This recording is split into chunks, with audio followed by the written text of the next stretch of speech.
Dale. Hello, very good evening. It's 8 o'clock on LBC. I'm Iain Dale. Welcome to Monday's Cross Question.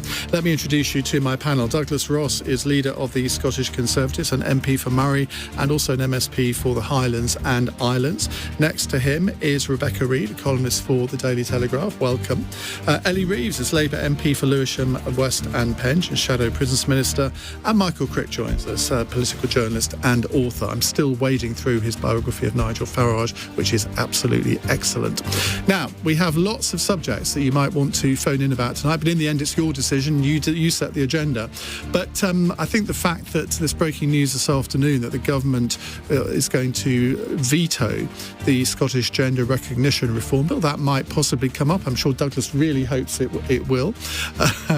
And what about the new powers for the police over policing protests? We've just been talking about that. The announcements of 2 more nurses' strikes, teachers' strikes, what's happening in Ukraine. And you might even, if you really, really have to, ask about Jeremy Clarkson's apology to Harry and Meghan, which apparently they have rejected. The number to call, 0345 6060 973. You can text 84850. You can say, Alexa, send a comment to LBC and submit your question that way. And of course, you can watch us on Global Player. Call 0345 6060 973. Tweet at LBC. Text 84850. Cross Question with Iain Dale. This is LBC.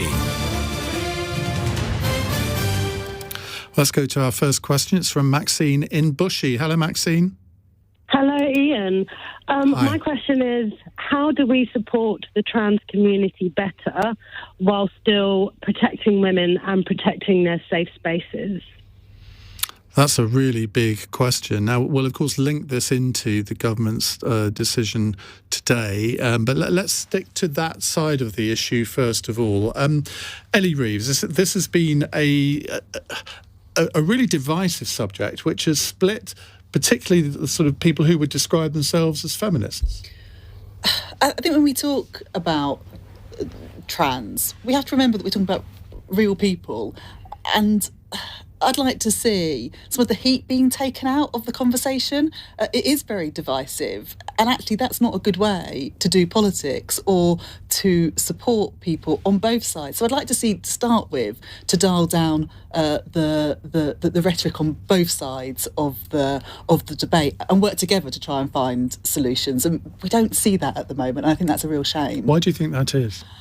I think people have really strongly held views on both sides, but actually, I think everyone that takes part in this debate needs to be sensitive to the needs of different groups. And Maxine in her question talks about supporting the trans community and also protecting single-sex spaces. And the Equality Act does actually do that. The Equality Act does make provision for maintaining single-sex spaces in, for example, women's refuges. And there's been really, really good guidance from Women's Aid on exactly that point. And sometimes that gets lost, the fact there are already protections for single-sex spaces. Maybe the guidance needs to be a bit stronger on that, or a bit clearer, so that businesses know their rights and responsibilities, for example. But those protections are there, and I think it's important to remember that.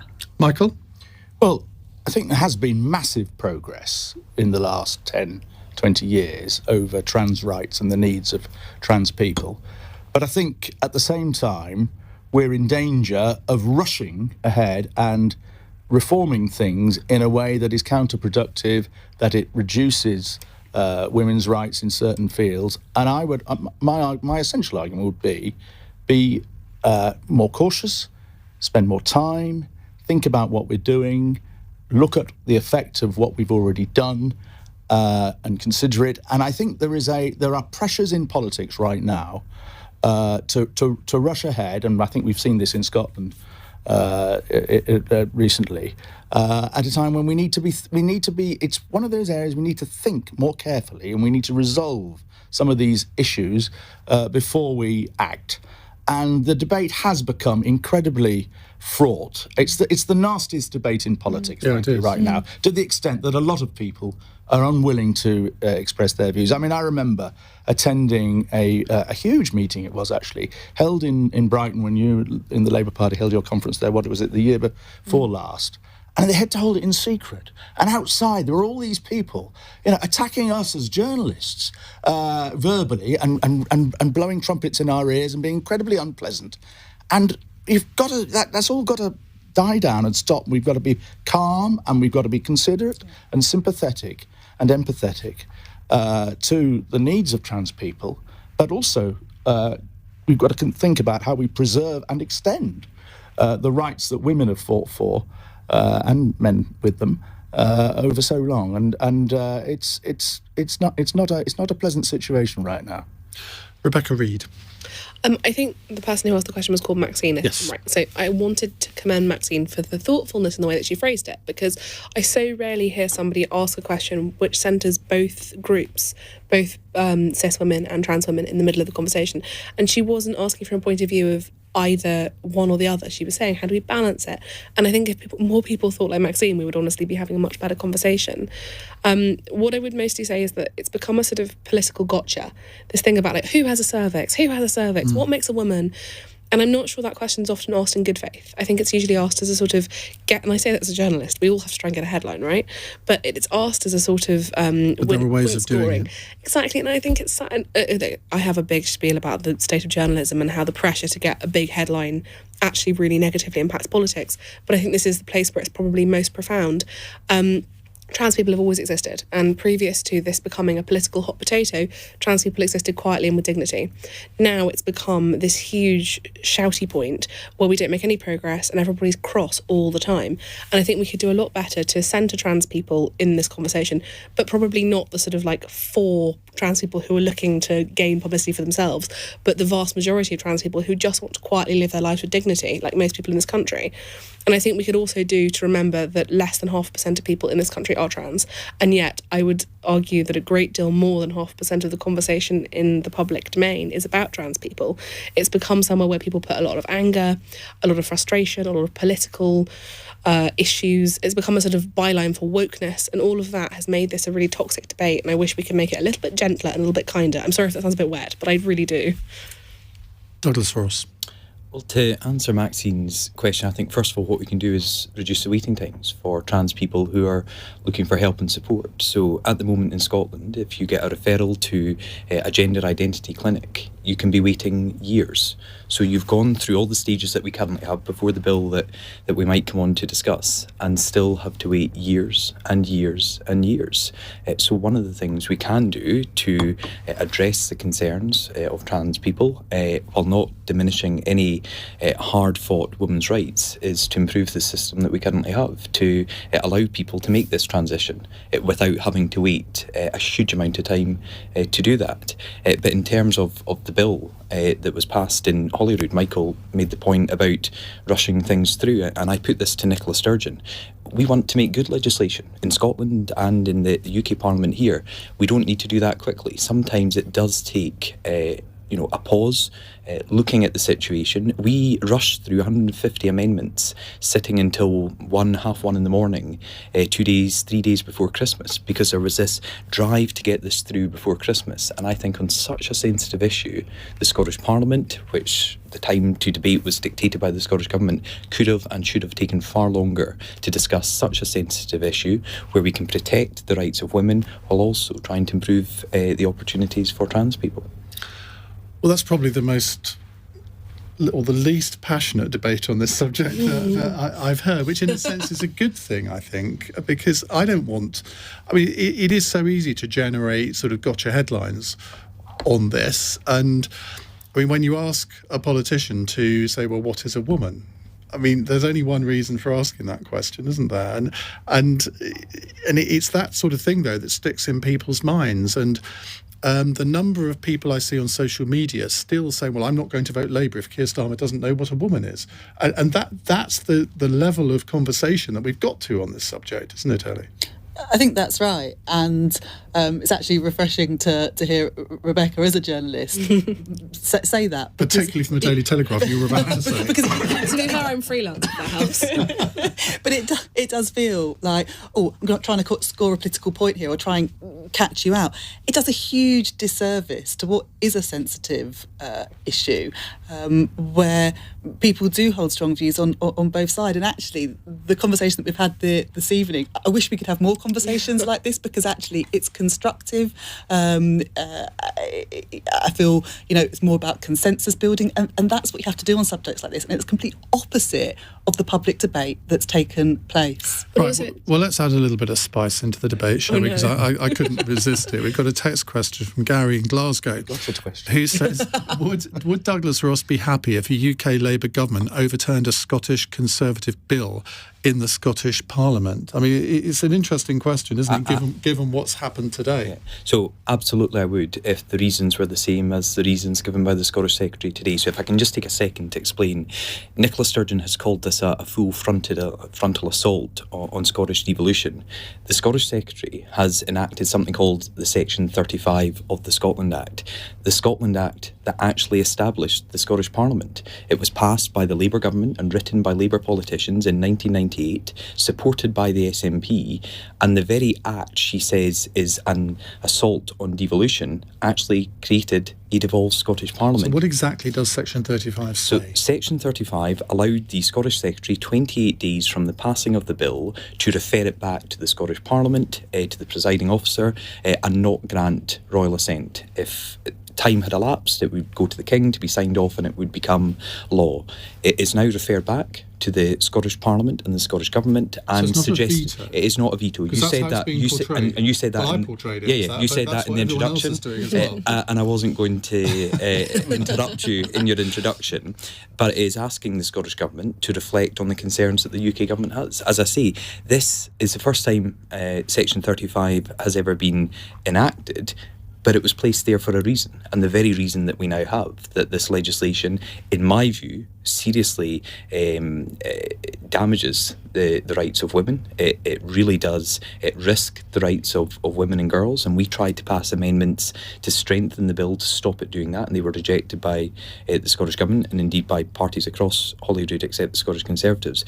But also, it has a huge impact on the UK-wide Equality Act. And given that's the justification that Alistair Jack is using, none of the rest of what you've just said. Well, he also believes, and I think he says there are serious issues about women's rights, but also is very supportive and says we have to be understanding and supportive of the trans community. This is about legislation, how this bill would interact with the UK Equality Act. It is nothing to do with the wider issue of trans people. But it's presumably a devolved issue, otherwise it couldn't have been. There couldn't be legislation. So the issue is devolved, but the equality legislation is reserved to the UK Parliament, which is why this option is available to UK government Surely ministers. what Alistair Jack, the Scotland Secretary, has done today is handed the SNP a propaganda victory, because they already have portrayed this as a full frontal assault on Scotland, that it's the sort of Westminster establishment trying to dictate to us what we do, etc., etc. That the SNP will love this. Well, first of all, I would say a majority of voters, when they're polled on this, oppose this legislation. They oppose the Scottish Government plans to do this. They can't understand why Nicola Sturgeon rushed it through the Scottish Parliament. I think I quoted in Holyrood, it was the high 70% of Labour voters, Liberal Democrat voters, SNP voters. Now, all those parties voted for it. My party had a free vote. I thought on an issue such as this, I was right to give my MSPs a free vote. An overwhelming majority of Conservative MSPs voted against it. Several voted for it. Three voted for the legislation. But what Nicola Sturgeon is trying to say somehow to use a power that was written into an act that her party have supported, a Labour Party developed. This is not a Conservative attack on devolution. It's not an attack on devolution at all. This is devolution working. But because from the SNP's bill, point of view, it doesn't really matter. It doesn't matter what the issue is. The fact is that, I mean, OK, I maybe shouldn't have used the word veto, but that's how it's going to be portrayed in the SNP supporting Scottish press tomorrow, isn't it? Well, Thankfully, not all of the press in Scotland support the SNP, so I hope we will have a range of views in the media in Scotland tomorrow. But you're right, this has been used as a tactic before by the SNP. I won't go into all the details. There was something called a UNCRC bill, which was about the United Nations Convention on Children's Rights. They passed legislation in Scotland that was asking UK government ministers to do something. That was out with the competency of the Scottish Government, and it went to the Supreme Court. That was referred back in a similar way, not with a Section 35, back in October 2021 to the Scottish Government, and they did nothing with it since then. So they kicked up a big fuss to say, why are the UK Government taking us to court over this legislation? When the court ruled on it and gave it back to the Scottish Government, it's sat dormant now for over a year. How was this decision reached? Did Alistair Jack consult you, or did he inform you? How does it work? I speak to Alistair a lot. We are colleagues. This was discussed with the Prime Minister, with the Cabinet. It's a UK Government decision, and there will be a statement in the House of Commons tomorrow, I understand, by the Scottish Secretary, and a letter went to the First Minister and the Presiding Officer of the Scottish Parliament. And just to be clear, you support this decision 100%? I support this decision because I want to see an improvement in this legislation that will protect women's rights, and will see legislation that can work across the United Kingdom, because at the moment people could travel from other parts of the United Kingdom to Scotland to get a gender recognition certificate for a new gender, having lived in that gender for only 3 months rather than 2 years at the moment. Crucially, it also reduces the age from 18 to 16. These are all issues that we as Scottish Conservatives raised during the debate, had serious concerns about, put forward reasoned amendments on it, and didn't get the support of the government and indeed other parties. Ellie Reeves, what's Labour's position on this? Because Keir Starmer, I think on LBC this morning, sort of said that he didn't support this Gender Recognition Act. Will you support the government in what they've done? Well, this is a bill that's an SNP bit of legislation. It's not something that the UK Labour Party brought forward or would the Scottish Labour Party voted for it in the Scottish Parliament.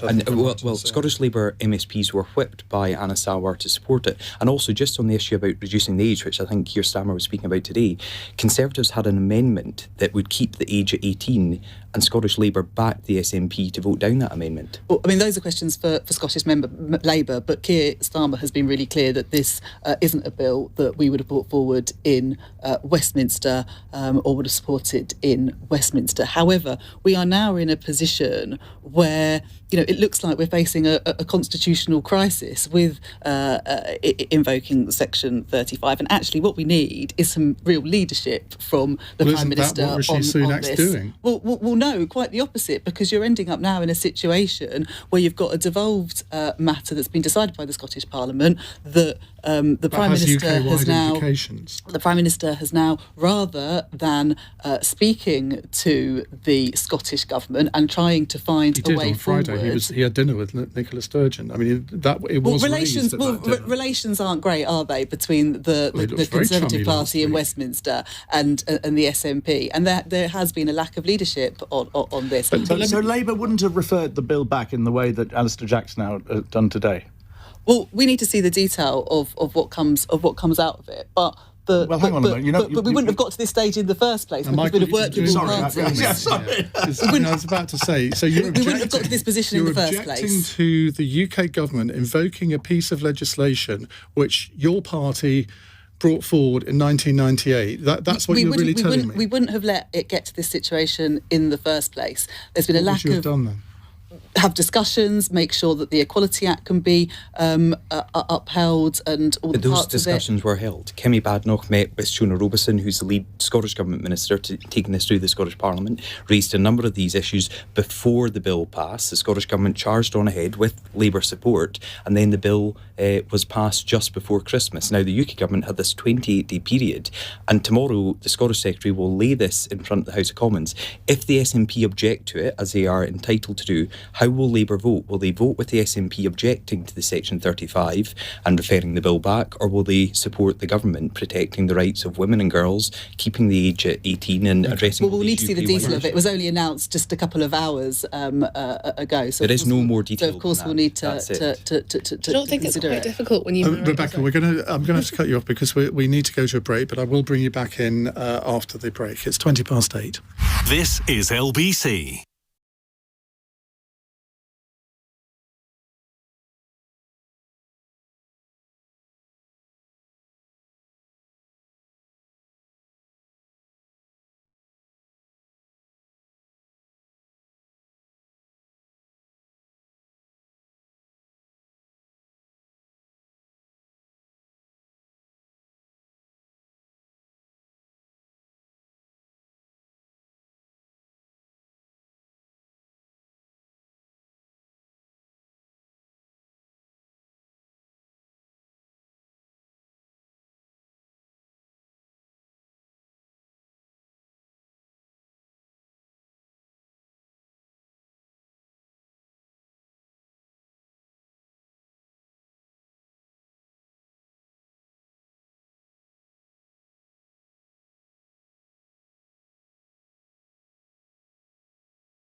Cross Question with Iain Dale on LBC. 22 minutes past 8. Just before we come to our other two panellists on this issue, Corey has just put the exact text of Section 35 of the Scotland Act on my screen. It says the Scottish Secretary may, this is a quote, may make an order prohibiting the presiding officer from submitting the bill for royal assent. That, in any other language, is a veto, Douglas.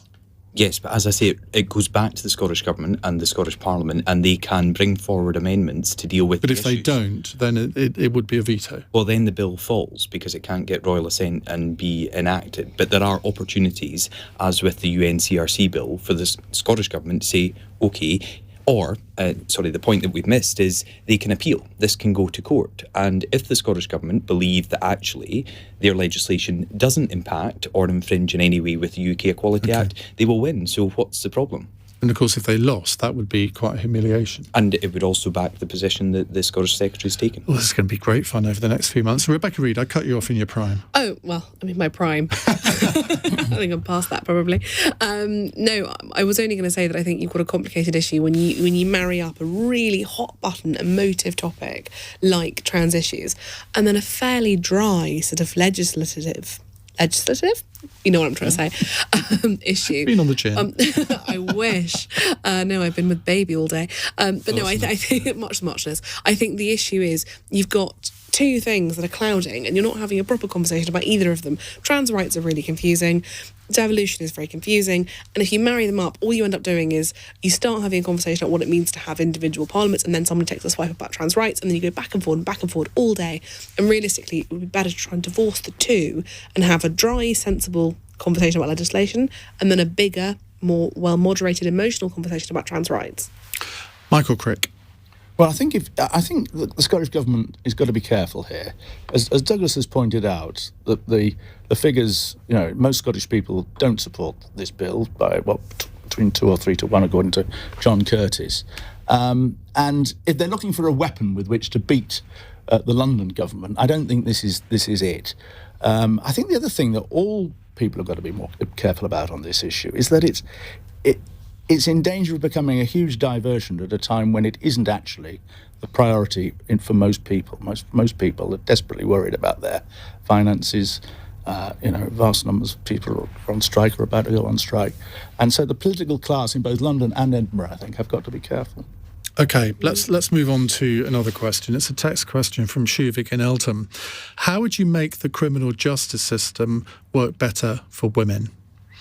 Now, I guess this is an allusion to this terrible case today, the Metropolitan Police Officer David Carrick, who's admitted to 48 cases of rape, more cases of sexual assault as well.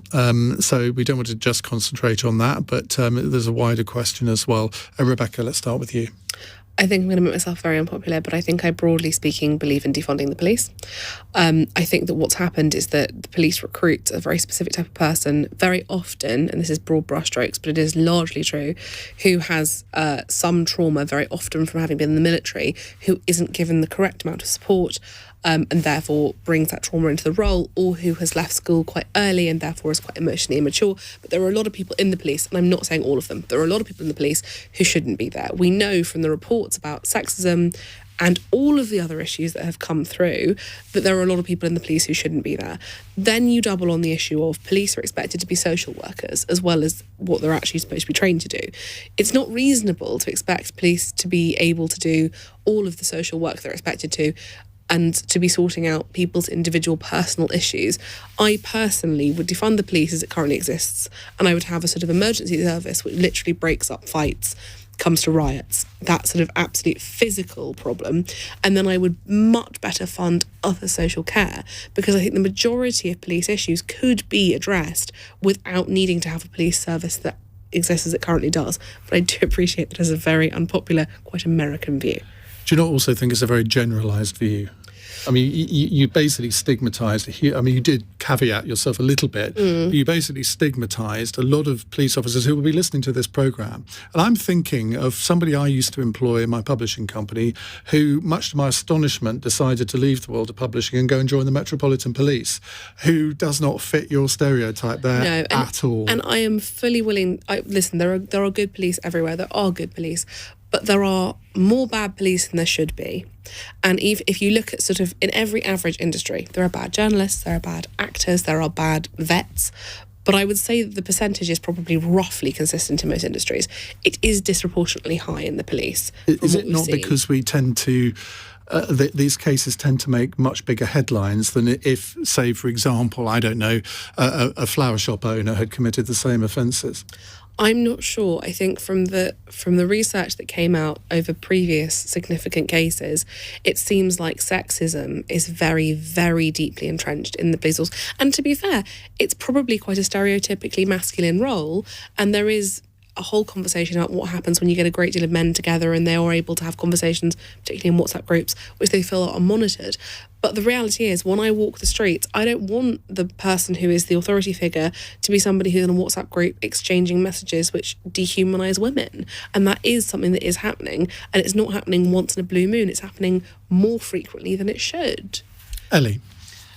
I think there are huge problems in the police, and particularly the Metropolitan Police. The news today about Carrick was just absolutely awful, sickening. And I think for many women in London, they will think it's just appalling. How can we feel safe walking on the streets? It is one case after another.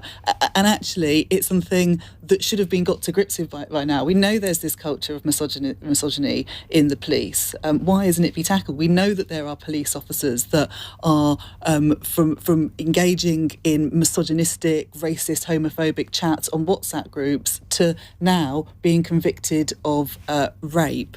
And more needs to be done. You could have far better vetting procedures, misconduct procedures, so that there is zero tolerance. There isn't zero tolerance at the moment. Carrick, as I understand it, was able to keep his role in the police, was handed back his firearm whilst under investigation whilst allegations of rape have been made against him. There needs to be far better vetting, checks and misconduct procedures. And we haven't seen that. And the Home Secretary hasn't brought that forward. Do you just wonder, when there was a period for 5 years when we had a female Metropolitan Police Commissioner, we've had various female Home Secretaries over the past, in fact, most of them have been female over the last 10 years. What more does it take? It needs to be sorted out. We need those procedures in place, which we just haven't seen. I mean, how on earth a police officer accused of rape can continue in his role is just beyond me. And actually, there's a problem not just in the police, but the entire criminal justice system. And I think in the question it talked about women in the criminal justice system. Only 1 in 100 reported rapes results in a charge or a summons, for example. Labour have been calling for specialist rape courts to fast-track rape cases through the system. People are waiting 3 years for their case to get to court. People are dropping out of the system because they don't feel supported, or the criminal justice system is on their side. They feel like it's working against them and not for them. And women tell me this day in, day out. Your constituency falls within the Metropolitan Police area. Yes. How regularly do you have female constituents coming to you wanting action to be taken in this area, or telling you how unsafe they feel when they walk the streets of Penge at night? People do tell me they feel unsafe. Women in my constituency, but also across the country, because I do a lot of work on ending violence against women and girls in my justice brief. And it is something that people tell me time and time again. They don't feel safe walking the streets. They plan journeys home based on areas that they will feel most safe in. They change their behaviour so that they feel safe. And it shouldn't be like that. But they shouldn't have to change their behaviour. I can't imagine a world in which my life wouldn't change when the clocks go back. Like, it just doesn't occur to me that there are people who don't think, okay, well, I can't go for that walk. If I want to go running, I have to go before a certain time. The idea that I can walk across the common at night is just mind-blowing. But I do it myself. The route from my constituency office to my home, walking, changes depending on whether it's light or dark, and it takes me a lot longer to walk home if it's dark. Yeah. I'm probably going to sort of incriminate myself here, but last night I was driving along the road from Tunbridge Wells to my home just outside Tunbridge Wells. It's 6:30, it was dark, and it was a main road, and there was a woman jogger jogging along, and my first thought was, is that wise? Yeah. And I'm thinking, but as I think about it now, that said possibly more about me thinking, well, it's not safe for her to be out doing this in the dark. She shouldn't have to think But you're like not that. wrong. She clearly didn't. I mean, so I grew up pretty much in Tunbridge Wells, and it does feel slightly safer than London. But yeah, when I see a woman, I remember in the Sarah Everard case, the two things I thought were most shocking were that a beautiful young woman had been murdered and that she walked over the park. And the fact that I even had to think, oh my God, that was really brave that she did that, is insane. But I was shocked that she walked over. I don't touch grass with my feet in the dark in the winter. I just don't. And most women I know live in fear, but it's low level. You don't think about it every day. You just change everything you do all the time. Just as you're walking through past a big group of men, you cross the road. If there's a guy walking behind you, you walk faster, you take your headphones out. It's just all these small behaviours that we do that shape us as people to stay safe. We're going to come to our other two panellists in just a moment. It's 8:33 on LBC. Let's get the latest news headlines from Charlotte Morgan. The Home Secretary says the standards and culture of policing needs to change after a serving officer admitted to being a serial rapist. David Carrick's pleaded guilty of 49 offences, with rape accounting for half of them. Teachers and nurses in England and Wales have voted to strike in a row over pay and conditions. Members of the Royal College of Nursing will walk out in 3 weeks' time, while the NEU's confirmed 7 days of industrial action for school staff in February and March. And Scotland's First Minister Nicola Sturgeon is accusing the UK government of a full frontal attack on democracy by blocking a controversial reform bill. The legislation was designed to make it easier for people to legally change their recognised gender. LBC weather: snow showers in the north and west overnight and a low of -6. LBC.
Cross Question with Iain Dale on LBC. Call 0345 6060 973.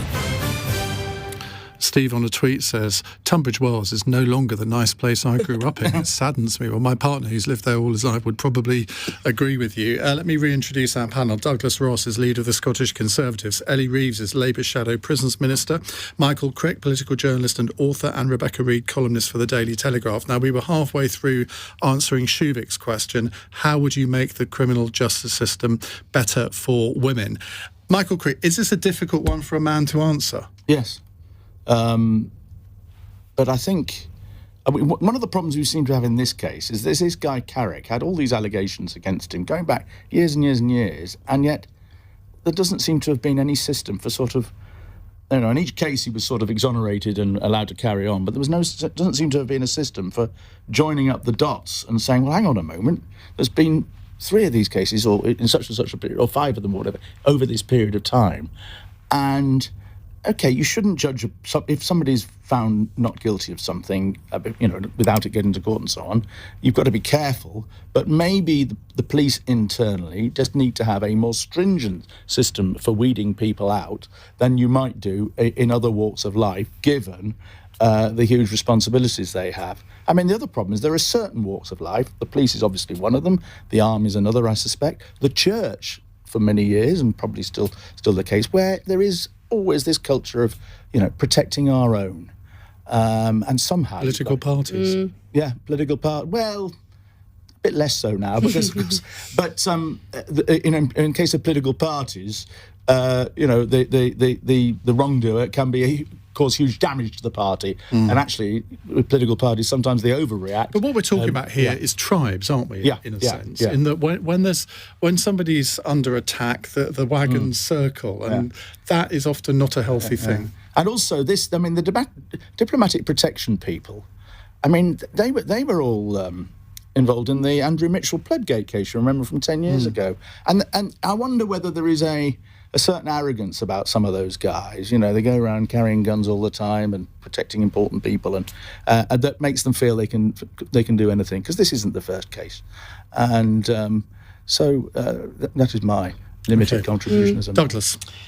This is just such an appalling case, and people go to the police to report the most serious of crimes and expect, whether it's something they witness on the street or something internally, that it gets properly investigated, and these perpetrators are banged up.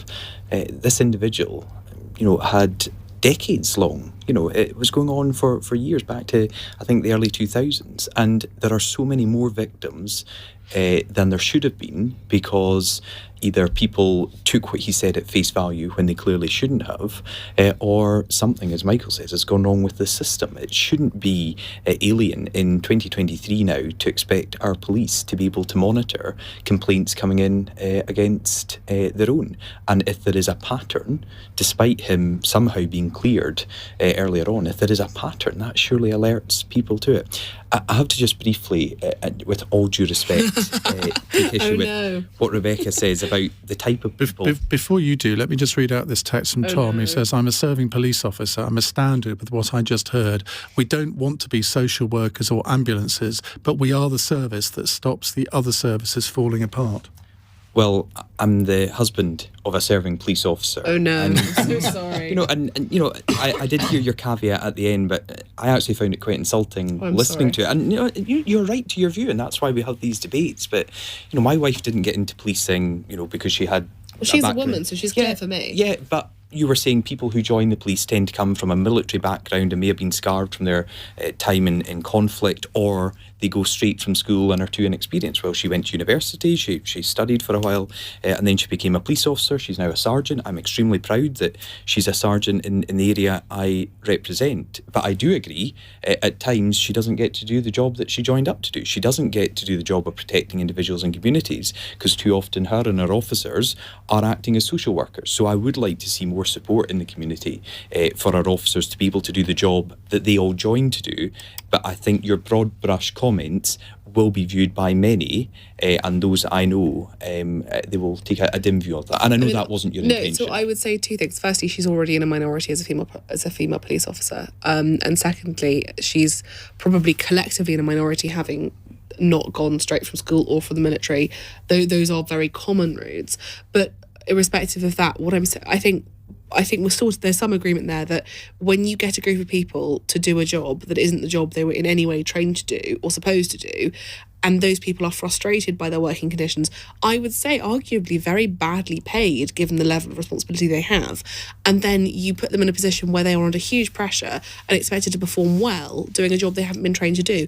It's no wonder they've been extensively they're not trained to be social workers. They're trained to be police officers, and that is so often not what happens. Very often they get involved with abused children, domestic violence cases, sexual assault But if cases. they don't, who does? I mean, that's the point that Tom was making. This is why I say defund the police, because I think there is a space for crisis management, which would be a different skill, and then there is a space for people who are trained to deal with potential abuse cases of children, of adults, of anybody else. Those are not the same thing. The person you need to break up a riot is not the same person you need to work out whether someone's husband is hitting them. Those are different skills. Well, you do need to notice that early on to try and prevent that, or prevent next escalation. And in fact, a lot of the work that the police officers do is trying to find these trends that the Met clearly failed to do. They're looking for this day in, day out. They see someone coming to report something and notice they've got bruises on them. So is there a domestic abuse issue there? And actually it's in the policing work that goes back to say, actually, there is an issue here, so we need to put support in there. But that's not the same skill as being able to charge into a situation where two drunk blokes are fighting and break them up. Somebody might be able to do both, but a lot of the time those are not the same thing. Physical strength and bravery and astuteness and emotional intuition don't always happen in the same person. Therefore, expecting someone to be able to do both on one day on 25k a year or whatever it is very unreasonable. You don't really mean defund the police, do you? You mean split up its roles? Yes. You're just trying to grab a headline, aren't you? Gotcha. You're basically saying some of the things that the police do can be done by other people who aren't called policemen. I think when people talk, look, defund the police is a very Americanized way of saying it, but that is what they mean when they say it. It's that too much money goes in one pot, which isn't properly structured or managed, whereas in reality, you need to be clear about what the police are actually supposed to be doing. Are they an emergency service like the firefighters? You don't ask the firefighters to sit down and be like, why did the fire start? Were you sad? Were you smoking in bed? They go in, they find the fire, they do that. They do education. They do investigations. They don't return to your house and then manage your relationship with, do you feel sad about the fact that you had a fire? No, but they do look at how it started. What were the reasons for that? Victim support. Yeah. But that's a specific element of. Okay, fine. They do. That was a bad example. But what I'm trying to say is, firefighters they deal with fire specifically, or they do. No, actually, that's not a great example either. I'm trying to say I feel like the police are torn in too many different directions, and I therefore think doing a bad job across the board. They would probably agree with you. Yeah. Right, I'm going to do something that I don't normally do. Read out a text from somebody about a subject we discussed at the beginning of the programme, but I think it's quite powerful. It's from Jane in Penge, one of your constituents. Hi, Iain. I live with a trans partner. We stuck through thick and thin, having been married for just over 22 years. Her process of transition was hard, emotionally painful, and a journey for both of us. I truly worry about the current antagonism from both sides. Most people we know just want to live their lives quietly within society, blending in without the fear of having to use male toilets, changing rooms, or, God forbid, prisons. However, we both agree the distinction between cross-dressers and those experimenting with gender identity needs to be separate from those who are genuinely in need of intervention to correct their birth sex. There has to be a starting point of positive, mature and informed discussion to support all voices. There is too much negative rhetoric in the media where experimental or part-time cross-dressers are lumped in with those suffering from gender dysphoria. Well, so we could then now spend the next hour talking about the points that Jane raises there. But again, I think a really interesting contribution to our debate. We'll come to more of your calls and questions in just a moment. It's 8:45. LBC.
Cross Question with Iain Dale on LBC.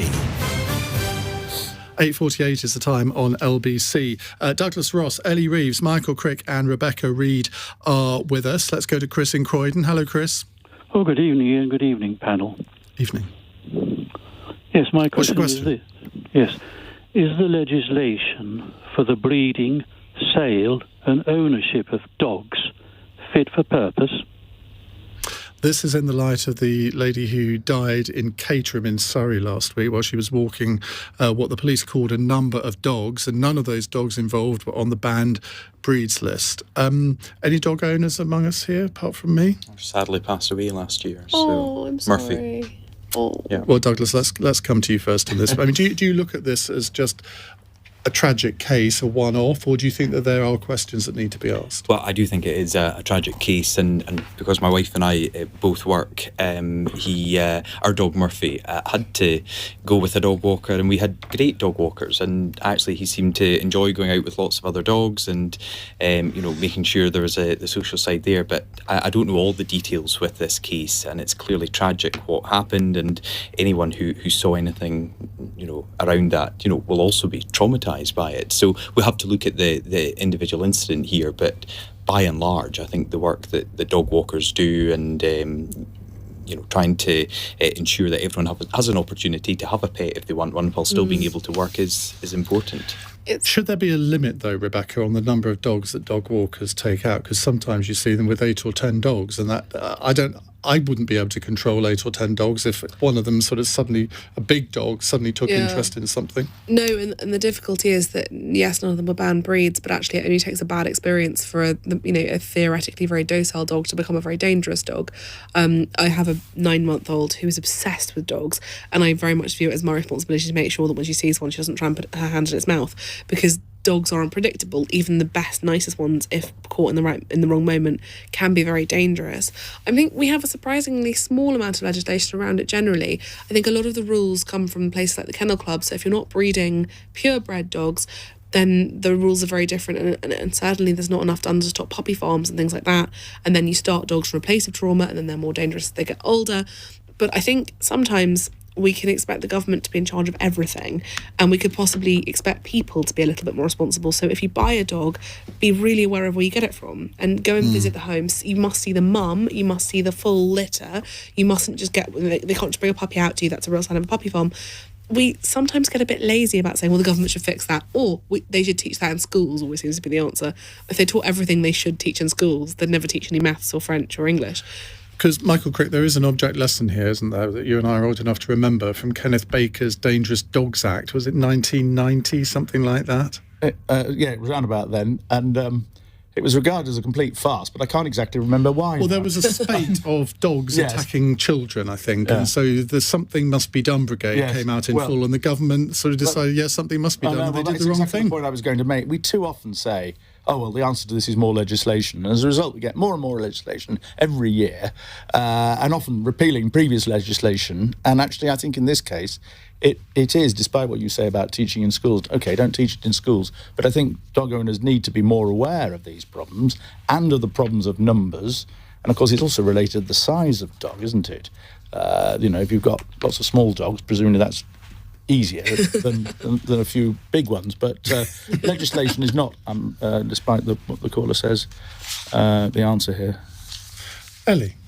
Well, this case was a real tragedy, and I don't know all the details of what happened, but I've read the reports that there were a lot of dogs involved, and I don't want to see anything like that happen again. I think I saw in Parliament today there was a debate going on in Westminster Hall about dog breeding, but I was in the main chamber discussing strikes, so I didn't catch it. But I do think it's something we need to have a serious debate and conversation about. But not rush to legislate. Definitely not rush to legislate, but certainly to consider. Right, Brian in Wolverhampton wants to know this. It's a text question. Penny Mordaunt's letter to Anglican bishops urging them to back allowing same-sex marriage to be conducted by priests and vicars and to be held in Anglican churches has cross-party backing. Do you think the church will now catch up with the rest of society? Well, I think the law would have to as well, wouldn't it? Because I think it's actually banned from religious institutions holding same-sex marriages. Or is the choice left to them? I think the choice is probably left to them. I think different churches do different things, don't they? I mean, I went to a same-sex wedding in a Methodist church in Cheltenham in the summer, and it was the first, as I understand it, it was the first same-sex wedding to take place in Gloucestershire in a Methodist church. So I think it depends. I thought you were saying Gloucestershire in general. In a Methodist church in Gloucestershire. But do you think the Anglican Church will ever agree to this? I can't speak for the Anglican Church. I don't know, but obviously many churches now do, rightly, in my view, allow for same-sex weddings. And well, no, they don't. That's the point. Anglican churches don't, but some churches do. Shouldn't it be the same as divorce, that it should be the vicar's decision? So there are vicars who will not marry divorcees and there are vicars who will. And if you are a parishioner who has a relationship with the vicar, he can choose to suspend any prejudices, using that word lightly, and then marry you. But that if you are a divorcee from London who just really likes how nice the church looks, they're unlikely to welcome you in. It was the relationship with the vicar bit that worried me. I mean, gradually the Anglican Church has been moving in the direction of, I mean, made lots of changes over the last 20 years. But of course, the problem with the Church of England is within the wider Anglican communion worldwide, and there are lots of members of that communion, African Anglican churches, who are very anti-gay, and they have to move slowly because of that. But it will happen in the end. It'll just be a lot slower than most of us would probably like. I was trying to remember. I think it was this summer just past that the General Assembly of the Church of Scotland moved its position on this, and I think it was more, along the lines of what we've heard. So there has been evolution on this since the legislation passed. I think it's right. I think while there has been opposition in the past, where people can see there are opportunities for ministers to take individual decisions, then I think that's very much welcome. And as I say, I think this was thought it was going to be more controversial when it came in front of the General Assembly, and actually it wasn't. It passed very easily. Now, this next question, you've each got 30 seconds to answer it, from Paul in Paisley. Would the panel waste their time reading a book written by an inveterate liar? Now, I'm going to leave it to you to work out who we mean by, or who Paul means by this. Douglas Ross, you've had a tempestuous relationship with Boris Johnson over the years. Well, I might just flip to the back, see if my name's mentioned or not. And that would take me about 30 seconds, so that would get through it. I'm not a huge reader of these kind of biographies, and there's a lot coming out just now, I noticed. So, it was interesting to see that announced earlier on today. Rebecca? That wasn't the inveterate lie I thought we were talking about. I thought we were talking about another redhead. Not that I necessarily think there's a lie. I think you should read everything. I think it's important, and I have read it. I haven't read that one. I've read another recent one that was controversial. I think if you want to have an opinion, you must read it. Unfortunately, that doesn't mean giving the person money. But yes, I would always read it and then make a judgment first. Michael Crick? Well, like you, Iain, I probably read far, far too many books about politics and about history and not enough fiction. And with Boris Johnson's book, I get the opportunity to do both. Very clever. I've also got some very good works of fiction you can read. Ellie? I doubt I'll be reading it, but that's largely because I have so many more pressing issues to deal with that I probably won't get round to it. I published a couple of books on prisons, but very good they were too. Right, our final fun text question, this one, from Gordon. Doesn't say where Gordon's from. Jeremy Clarkson has offered a personal apology to Harry and Meghan over that controversial column in The Sun. Is there anyone who the panel feel they should have offered an apology to in the past, but didn't for whatever reason? I'm tempted to come to Michael Crick first. I don't know why, but I'm going to go to Douglas Ross first. Well, I was hoping Rebecca might say my wife for her earlier. No, I'm kidding. Probably the answer is yes, but I can't think off the top of my head. Nicola Sturgeon? Ever been a bit cruel to her? No, I don't believe so. We don't have a particularly cordial relationship, but that's not something I'm going to apologise for. You don't have drinks together after First Minister's questions? No, we do not. It might end up being thrown over me at one point. But Rebecca? My mum, I was the worst teenager in the world. That's the Were best thing you? to start with. Absolutely. I How was a so? nightmare. Do tell. Oh, well, they sent me to boarding school 4 minutes from my house. That's how bad I was. That's the investment they were willing to make to get rid of me. That's child abuse. I think I was abusing them. Oh, my God. Michael, I'm really shocked now. I'm so sorry. Michael. Well, in light of what Rebecca was saying earlier, it's all the politicians to whom I asked gotcha-style questions in order to grab headlines. So there must have been one in particular that you think, actually, I could have been a bit kinder. Well, there was an occasion when Peter Mandelson was in trouble, and I asked him, are you going to tell any lies today, Mr. Mandelson? which was an appalling question. And actually, I did apologise to him anyway. But anyway, a second apology, Lord Mandelson. Ellie Reeves. I think it's a really difficult one. And the first thing that pops into my head is just, are you always doing enough for your constituents? And I think as a member of Parliament, that's something that always weighs heavily on you, just in terms of casework, because many constituents are struggling at the moment, and also raising issues on the floor of the House. Oh, come on. This is not the kind of answer we want here. And you always think, am I doing enough? I'm going to ask a follow-up now. Given that Rebecca was such an awful child, teenager, there must have been something that you did to your sister Rachel that you would like to publicly now apologise for. Or her to you. Well, I mean, I was very much the younger sister, and I think Rachel at times was quite long-suffering with me. So, yeah. So there is something. Blanket apology. Just go for a blanket apology. Right, OK. That was a great question. Thank you all very much. Douglas Ross, Ellie Reeves, Michael Crick and Rebecca Reed. I'm still reeling from your childhood, Rebecca. I think we need to discuss this a lot more. Right, in the next hour, we're going to return to the subject of the UK government. I'm going to be careful here. I'm not going to use the word veto, but the UK government referring back the Scottish government's Gender Recognition Act. Is this playing into the SNP's hands? Will most SNP politicians be chortling tonight, drinking a toast to Rishi Sunak for making their life easier? I don't know. I want to hear what you think. Does this bring Scottish independence one step closer? 0345 6060 973 is the number to call here on LBC.